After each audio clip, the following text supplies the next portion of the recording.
disimpan baik-baik buku nikahnya, jangan dikembalikan. Iya. Gimana Pak, nikah di bawah tanah? Bagi mau nambah juga bisa. Nambah juga bisa.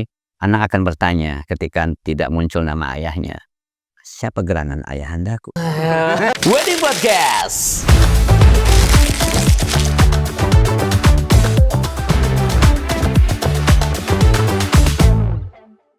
Hai, selamat pagi. Ini luar biasa banget. Nah, kita buka dengan episode pertama di Wedding Podcast sesi Odading, obrolan dunia wedding. Di mana tentunya podcast ini kita akan membahas mengenai hal-hal yang tentunya perlu Anda ketahui. Dan juga tentunya kita akan membahas mengenai hal-hal yang sedang viral juga di dunia perweddingan. Dan untuk yang pertama kali ini, kita menghadirkan sosok yang sepertinya ini sangat penting sekali. Kalau tidak ada sosok ini, sepertinya pernikahan tidak akan pernah terjadi ya. Selamat pagi. Selamat pagi. Pak Herman.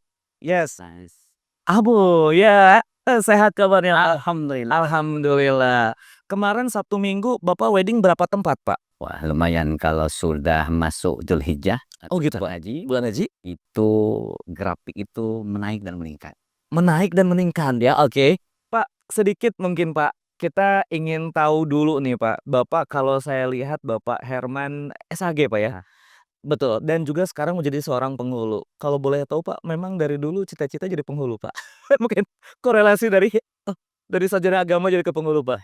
Boleh sedikit Pak? Ini takdir yang menghantarkan saya Takdir ya. sebuah tempat yang ingin membahagiakan banyak orang. Masya Allah. Tapi dulu bercita-cita tidak. Emang dulu cita-citanya apa Pak? Cita-cita ingin menjadi presiden bahkan. Presiden, oke. Rumah tangga, presiden rumah tangga. Oh, Bu. Selama 20 tahun saya sangat yakin Pak, pasti banyak sekali perubahan-perubahan. Baik dari persyaratan-persyaratan, baik juga mungkin prosedur-prosedur yang memang yang harus disiapkan oleh calon mempelai seperti itu. Nah Pak, mungkin Pak, di podcast kali ini juga mungkin informasi yang sangat penting untuk rekan-rekan semua, teman-teman semua yang mungkin ada rencana menikah seperti itu. Pak, kiranya apa sih Pak yang dirasa langkah-langkah apa saja, lalu juga mungkin persyaratannya apa saja sehingga memang pernikahan itu benar-benar disahkan ataupun diakui dalam negara Republik Indonesia? Silahkan Pak. Sebelum Anda mendaftar, kalau muslim itu nikahnya di kantosan agama. Baik. Kalau non-muslim itu ada di jalan sipil. Oke. Ketika Anda ingin menikah di kantosan agama, yang pertama, pastikan ada calonnya dulu. Nah, pastikan ada calonnya dulu Pak ya. Jadi kalau kita datang ke KUA nggak ada calonnya nggak? Mau nikah sama siapa? Benar. Harus ada calonnya dulu ya. Itu wajib. Wajib. Betul. Nah, yang kedua, pastikan itu laki-laki dan perempuan. Pastikan itu laki-laki dan perempuan. Artinya bahwa tidak nikah sejenis. Kita belum akomodir. Oke, baik. Sepertinya nanti kita akan bahas itu Pak, betul. Lanjut Pak. Yang ketiga, ketika dia muslim, dua-dua muslim dan muslimah. Baru kemudian pastikan bahwa yang akan dinikahi itu bukan perempuan yang haram untuk dinikahi. Seperti hubungan kekerabatan, bukan kakak kandung, adik kandung, ataupun ibu kandung. Itu hubungan tentang kekerabatan. Yang kedua, bahwa wanita nikah itu bukanlah musyawarah. Hubungan musyawarah itu antara mantu dengan mertua ketika ada pernikahan haram nikahi. Itu kasusnya ada apa sebenarnya Pak ya? Betul. Lanjut dulu Pak, kita ramai sekali sebenarnya. Lanjut Pak. Baru yang berikutnya, karena ada sebab-sebab yang lain yang bisa menghalangi diantaranya bagi wanita yang masih dalam keadaan iddah. Sebelum selesai iddahnya, tidak bisa untuk dinikahi. Oke. Kemudian ketika sudah ada hal itu cukup, maka kemudian siapkanlah dokumen-dokumen. Nah, ini catat di KUA. Ini dokumen-dokumen Pak. Nah, Pak, silakan untuk Anda mungkin bisa mencatat Pak. Untuk dokumen-dokumen yang penting yang memang harus disiapkan oleh calon mempelai yang memang ingin menikah Pak, silakan. Siap. Yang pertama kan fotokopi KTP. Oke. Fotokopi KK. Oke. Fotokopi akta kelahiran. Oke. Kemudian kalau ijazah terakhir. Ijazah SMA. Apa yang terakhir? Kalau ada. Oh, baik. Sebagai penguatan dari informasi dari hal yang harus siapkan tentang pendidikan akhirnya.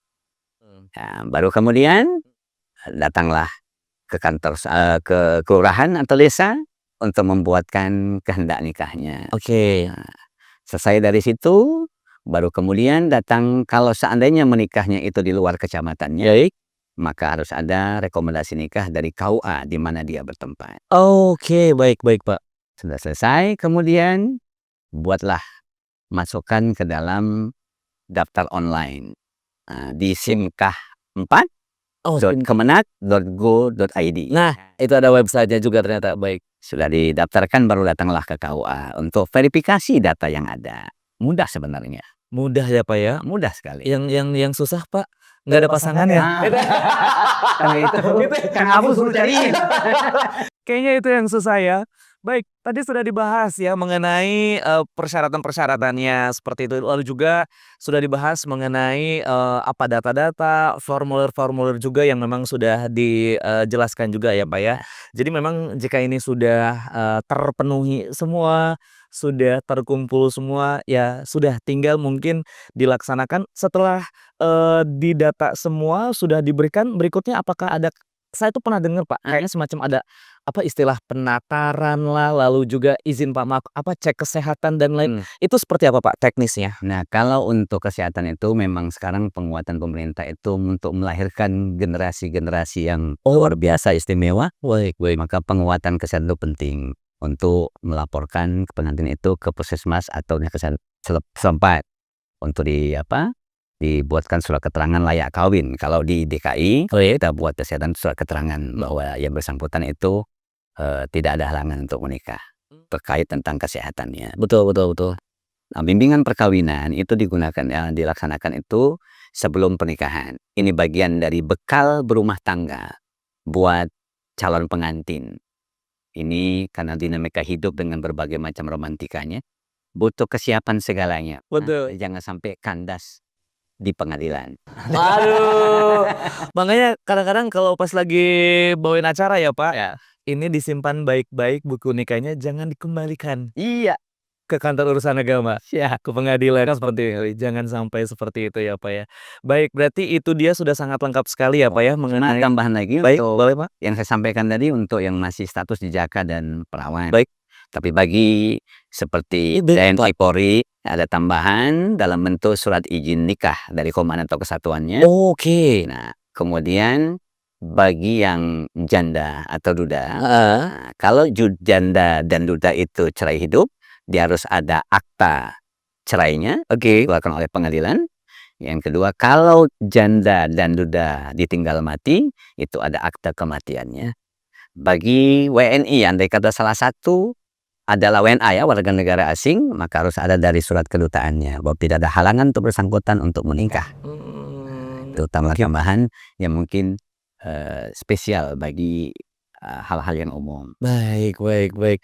Ini sudah dijelaskan sekali, baik yang memang statusnya masih, jejaka, perawan, lalu juga statusnya tadi janda, duda. Anda yang, janda duda jangan senyum-senyum ya. Lalu juga yang mungkin ada berencana menikah dengan warga negara asing pun tadi juga sudah dijelaskan, Pak. Bahkan mau nambah juga bisa, Nambah juga bisa? tapi punya izin. Izin dari pengalaman, izin poligami. Oh. Kayaknya Kang Abu punya niat ini. Cuma nyarinya nggak ada. Baik, Pak, kalau tadi kita sekarang bahas, Bapak tadi soalnya sudah mention duluan ya, mengenai janda dan juga duda nih, Pak. Kalau memang ternyata si calon pengantinnya ini memang janda atau duda status di awalnya, di mana sekarang tuh, Pak, banyak banget ya, Pak, namanya juga dinamika kehidupan lah, Pak. Semisal ternyata, eee, dia mempunyai istri gitu ya, entahkah di kampung sana gitu, Pak, di daerah pelosok sana, karena memang bekerja di suatu tempat yang memang cukup jauh, akhirnya memberanikan diri, Pak. Mungkin ini beberapa kasus bisa kita kita apa, entahkah memang tadi bisa izin dulu, atau kalau memang misalkan statusnya sudah janda, entahkah janda itu dalam atau duda ataupun, janda duda yang maaf mungkin sudah meninggal, ataupun mungkin ternyata, Pak, sebenarnya janda dudanya memang cerai-cerai yang baik-baik aja. Itu diperbolehkan atau gimana dulu nih, Pak? Selesaikan dulu, status itu menentukan. Baik. Jangan sampai nanti ada sukses sampai punya ekses. Oke, baik. Senyum bagi yang bersangkutan, tapi juga bisa nelangsa bagi yang lain. Wow, Paling tidak cakep. ada Baik. prosedur yang harus ditempuh. Betul, betul, betul. Bagi tadi saya sampaikan di awal tadi, bagi yang ingin menikah kembali, ada izin dari pengadilan itu semua sama dari Sabang sampai Merauke. Sama, Pak. Dalam bentuk izin poligami yang dikeluarkan oleh pengadilan agama. Akan dipanggil, tinggal proses mereka lakukan di pengadilan seperti apa dalam bentuk putusan bahwa yang bersangkutan diberikan izin untuk menikah kembali. Betul, menjadi syarat yang harus disertakan. Tapi kalau dalam praktek sebenarnya Pak, mudah nggak sih Pak kok untuk memberikan izin menikah lagi Pak? Saya ketawanya agak ini. Iya Pak. Baik. Tapi enggak, dari pengalaman yang saya lakukan. Iya Pak, ada pengalaman beberapa. Pak selama 20 tahun Pak. Sebenarnya maaf sekali. Sebenarnya seorang suami itu gampang nggak sih Pak untuk meminta menikah lagi? Mungkin Pak, kasus yang pernah Bapak tangani Pak. Saya tangani bahkan dihadiri oleh istri pertamanya. Oh ada yang seperti itu ya Pak? Ada beberapa kali, tapi itu juga saya yakin mungkin kasusis ya. Tapi beberapa yang saya temui datang ke kantor bahkan didampingi oleh istri pertamanya. Tinggal bagaimana meyakinkan, saya tidak tahu apa di balik mejanya. Oh, oke. Pembicaraan seperti apa, tapi yang jelas bahwa itu menjadi syarat yang harus dipenuhi. Oke, baik. Berarti memang sudah jelas baik si calon pengantin ini statusnya baik sudah janda atau duda, baik janda dudanya memang cerai hidup atau cerai meninggal, ataupun mungkin ada rencana menikah lagi dengan penambahan istri, berarti memang semuanya harus izin nih Pak ya? Ya. Atau ada juga yang kasus yang seperti nikah di bawah tangan, Gimana Pak nikah di bawah tangan? bagi tidak tercatat di KUA.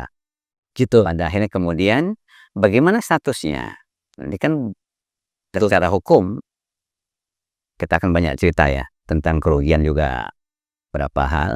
Itu biasanya dari perempuan dan laki-laki. Ada perempuan dan anaknya, istri dan anak. Tuh. Satu tentang kepastian hukum. Yang kedua juga ketika membuat dokumen negara dalam bentuk akte kelahiran, tidak akan muncul nama ayahnya. Oke. Ketika ada konflik rumah tangga, selalu dirugikan itu pihak si perempuan. Apalagi ketika kemudian ada pisah untuk gonogini dan lain sebagainya karena yang bersangkutan belum diakui secara hukum. Betul. Ya, banyak aturan secara psikologis juga pasti anak akan bertanya ketika tidak muncul nama ayahnya. Siapa gerangan ayahandaku? Jadi memang harus pastikan nikah Anda itu tercatat dan menikah tidak sulit. Nah, menikah itu tidak sulit, menikah itu mudah ya. Oke, ini luar biasa banget Pak. Kita udah ini saya udah nanya beberapa pertanyaan tapi memang dijawabnya sangat detail sekali ya. Jadi memang ini memudahkan sekali untuk calon pengantin juga mendapatkan informasi dari podcast wedding ini Pak, seperti itu. Pak, kita lanjut nih Pak. Karena saya sebagai pembawa acara dalam pernikahan nih Pak, terkadang mendapatkan sebuah klien yang di mana Pak, kan kalau untuk hal ini biasanya memang kami ini sebagai pembawa acara tidak diberikan informasi secara detail oleh pihak keluarga, yaitu mengenai nasabnya ini siapa si pengantin, si calon pengantin wanita. Dalam artian gini Pak, jadi syarat sah menikah dan tentunya yang menjadi wali nikah kan memang biasanya adalah ayah kandung Pak. Ya, ya. Betul. Nah tapi ini bagaimana kalau ternyata kasusnya adalah semisal Pak, si calon pengantin wanita ini adalah anak angkat misalkan. Kita kan nggak tahu silsilah keluarganya itu dari mana, seperti itu. Di mana ayah saudara pastinya sudah tidak tahu keberadaannya atau mungkin juga sudah meninggal. Mungkin dari pengalaman Bapak, Pak, pernahkah seperti itu, Pak? Dan itu teknisnya bagaimana nanti saat pernikahan? Ya, ada beberapa yang kita temui untuk case yang disampaikan oleh Baik. Mas Kang Abu terkait tentang anak adopsi atau anak angkat. Betul. Selama masih bisa ditemukan, kadang-kadang adopsi itu macam-macam. Ada yang memang diadopsi karena ada pertalian saudara. Ketika tahu ranah nasabnya, maka dicarilah ayah kandungnya. Oke, baik. Itu bagi yang tahu. Yang tahu, Pak ya. Karena kan terkadang kalau zamanan dulu, Pak, kadang seperti ini. Si A nggak punya anak, Pak. Itu ke si Bibi punya anak banyak. Dikasih tuh anak zaman dulu, Pak. Ya. Karena kan zaman dulu banyak anak, banyak rezeki. Kalau zaman sekarang banyak anak, banyak jawab sendiri. Pak, gimana Pak? Silakan Pak dilanjut, Pak. Ya, kalau kasus seperti itu jelas nasabnya. Oke. Dalam konteks pernikahan itu perwalian itu ada dua, nasab dan hakim. nasab dan hakim. Nah, wali nasab itu yang punya pertalian darah ataupun kekerabatan. Baik. Dan itu harus tertib. Artinya urutnya dari pertama ayah. Ayah kandung. Ayah tidak ada naik kakek, buyut sampai ke atas. Oh, jadi ke atas dulu ya, Atas Pak? dulu. Atas dulu. Baru ke samping. Dalam hal ini abang atau adik dari calon mempelai wanitanya. Oke. Nggak ada lagi ada kalau kita persinial. Mungkin ayahnya dulu pernah menikah dengan wanita yang berbeda, namanya saudara seayah. Saudara seayah. Oke. Heeh. Nggak ada. Kemudian naik anak saudara kandung. Oke. Nah, habis itu baru anak saudara sebapak. Oh, yang tadi itu ya? Baru kemudian uwa atau pamannya. Oh, itu berarti level ketiga ya, Pak? Ya, sampai sana nanti. Ketika sudah tidak ada maka berlakulah wali hakim. Dan wali hakim itu adalah Adalah penghulu. kepala KUA atau penghulu yang tunjuk Heeh. oleh kantor urusan agama dalam bentuk SK Pak Menteri kepada ke Kanwil dan Pak Kepala Kantor Kementerian Agama Kabupaten Oke. Kota. Oh, jadi ini jelas banget nih. Ya, Pak, jadi kadang-kadang kita tuh nggak bisa serta-merta menghadirkan siapa ya, Pak. Nah, Ini berarti pengetahuan yang baru juga untuk kita, Pak. Jadi memang semisal, bapaknya udah nggak ada, Pak, izin Bapak, ini kasus juga, Pak, saya pernah, Pak, ya. Bapak ini sebenarnya masih ada, Pak, tapi karena ada masalah sesuatu, Pak, tidak dihadirilah. Terkadang ada, oh, bapaknya masih ada, tapi bapaknya tuh nggak mau datang, nggak mau nikahin anaknya.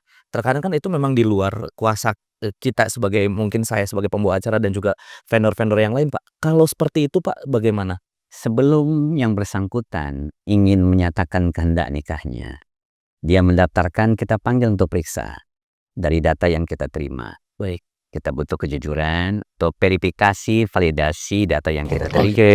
Terkait tentang identitas calon pengantin prianya, wanitanya, atau kemudian walinya. Itu kita sampaikan satu persatu, siapa, termasuk siapa yang berhak untuk menjadi walinya. Bagi kasus seperti itu, kan macam-macam. Ada yang walinya itu tidak tahu keberadaannya. Heeh, Pak. Kadang-kadang hanya cerai, yang pada akhirnya nggak mau ribet kadang-kadang masyarakat, tapi bagi kita harus ada ikhtiar untuk mencari lebih lanjut. Bagi ayah kandung yang tidak mau hadir ketika akan nikah, Oke. bisa membuat untuk taukil wali bil kitabah. Apa tuh, Pak? Apa tuh, Pak? Taukil wali itu wikalah atau berwakil Oke. kepada siapa yang dia percaya, termasuk juga kepada petugas. Mangga silahkan. Contoh, kasus COVID kemarin, di mana nikah di luar pulau, contoh. Baik. Dari Sulawesi, atau dari Medan, atau dari Padang, ketika akses untuk ke Bogornya Betul. sulit, dia bisa gunakan dalam bentuk wikalah ataupun taukil wali bil kitabah istilah kita, untuk mewakilkan kepada siapa yang dipercayai. Baik itu orang KUA ataupun saudara-saudara yang mungkin bisa dia delegasikan untuk melaksanakan wewenang amanah itu kepada yang bersangkutan.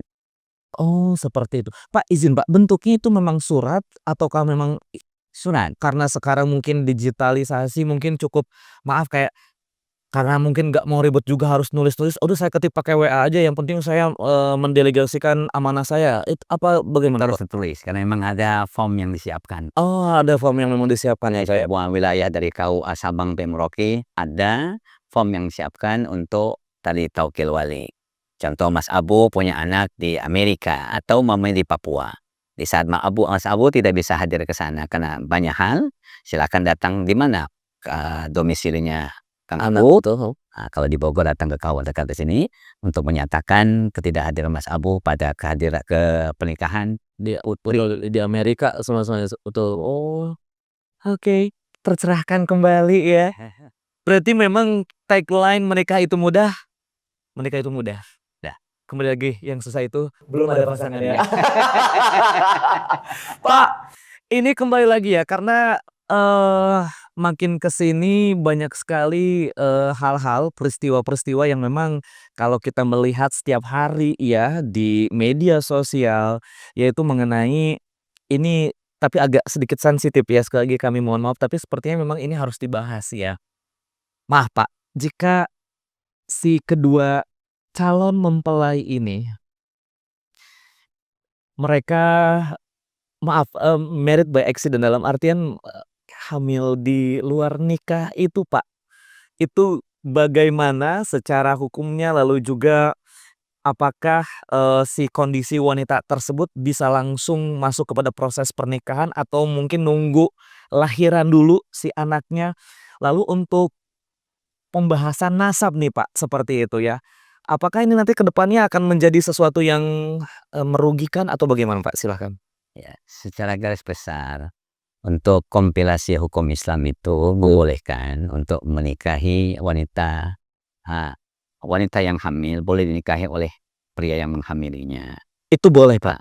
Cuma secara nasab ketika anak itu lahir, andai kata dia perempuan, itu akan bernasab kepada apa, tidak bernasab kepada ayah biologisnya.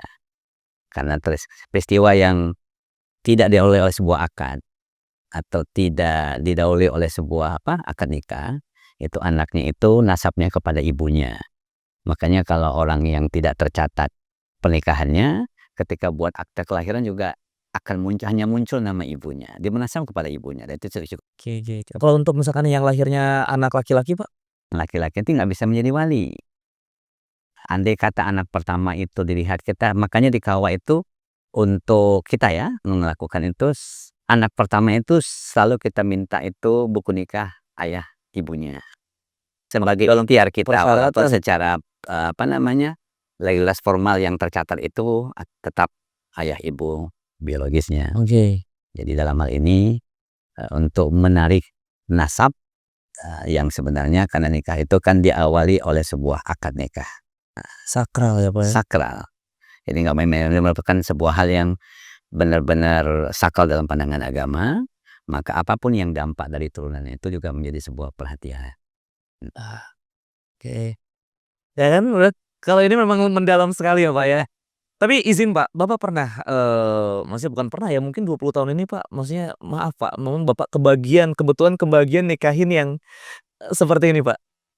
Ya, saya berhusnuzon saja, Heeh. artinya bahwa Oh Bapak bersemangat ya betul? dinamika orang itu macam-macam. Bagi saya ketika yang bersangkutan yang menyatakan kehendak nikahnya dan tidak ada syarat dan rukun atau syarat yang dilanggar atau ada halangan pernikahan, maka kita akan laksanakan kehendak nikahnya itu. Cuma kita berikan sebuah apa namanya, nasihat untuk bagaimana lebih membenahi diri ke depan. Baik. Jadi memang ini harus dijaga sekali ya Pak, karena memang melihat, ya pergaulan zaman sekarang gitu ya, agak-agak sedikit ya mengkhawatirkan ya Pak, kita lihat seperti itu. Jadi memang ini ya kayaknya memang mendekati ke hal-hal yang seperti itu ya Pak? Dan Seperti ini PR buat kita semua, bagi tokoh agama, tokoh masyarakat, untuk bagaimana mengedukasi masyarakat, untuk bagaimana sesuai dengan ketentuan yang ditentukan oleh agama kita. Nah, mudah-mudahan pencerahan demi pencerahan dari podcast atau dari media-media sosial, nasihat yang ya saya kira ini tantangan lah. Karena satu, tiap orang sudah pegang apapun bahkan anak usia dini juga, karena mungkin faktor apa namanya, gadget, nah itu kan menjadikan sebuah tantangan tersendiri. Kadang-kadang bagi siapapun itu kita punya apa namanya, punya panggilan jiwa untuk bagaimana bangsa ini bisa eksis, bisa baik, bisa penuh keberkahan, semua sesuai dengan aturan yang ditentukan oleh Yang Maha Kuasa. itu kalau hilang Nasi sudah dibubur. Nah, wanita yang baik adalah wanita yang meringankan maharnya. Tapi oke. pria yang baik adalah pria yang memberikan yang terbaik buat maharnya. Oke. Nah, jadi Wedding Podcast.